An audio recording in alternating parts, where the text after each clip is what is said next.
வானாகி மண்ணாகி வழியாகி ஒளியாகி ஊனாகி உயிராகி உண்மையுமாய் இன்மையுமாய் கோனாகி யான் எனது என்று அவரவரைக் கூத்தாட்டு வானாகி நின்றானை என் சொல்லி வாழ்த்துவனோ என்பது பாடல் வரிகளாகும்.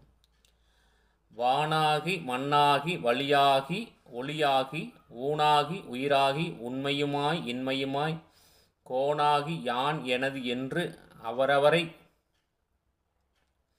கூத்தாட்டு வானாகி நின்றையை என் சொல்லி வாழ்த்துவனே என்பது பாடல் வரிகளாகும். வழி என்றால் காற்று. தற்பொழுது பாடலுக்குரிய விளக்கத்தை நாம் சிந்திப்போமாக. பறந்து விரிந்த ஆகாயமாகவும் மண்ணாகவும் காற்றாகவும் ஒளியாகவும் உடலாகவும் உயிராகவும் ஞான வடிவாகவும் எதுமற்ற தோன்ற பொருளாகவும் நீயே காணப்படுகின்றாய். அதாவது யார் இவ்வாறு இருக்கிறார் என்று சொன்னால் நம்முடைய இறைவனாக ஈசன் தான் பறந்து விரிந்த ஆகாயமாகவும் மண்ணாகவும் காற்றாகவும் ஒளியாகவும் உடலாகவும் உயிராகவும் அனைத்துமாய் இருப்பவரும் நம்முடைய இறைவன். அனைத்துக்கும் அதிபதியாகி யான் எனது என்ற ஆணவம் கொண்டோரை அவரவர் வினைக்கொப்ப ஆட்டுவிக்கும் பரமனாகவும். பார்த்தீங்களா, நன்றாக கூர்ந்து கவனிக்க வேண்டும்.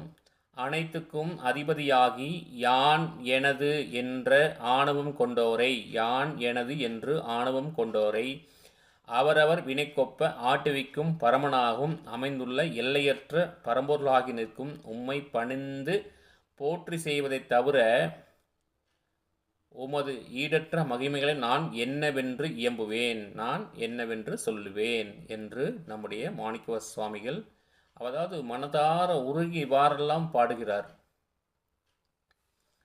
அனைத்துக்கும் அதிபதியாகிய இறைவன் தான் அனைத்துக்கும் அதிபதி. அவர் முன்னாடி போய் நான் பெரியவன், நான் உயர்ந்தவன், என்னால் தான் எல்லாம் முடியும் என்ற ஆணவம் என்று ஒன்று வந்துவிட்டாலே நம் ஆணவம் நம்மை அழித்துவிடும் என்று சொல்வார்கள்.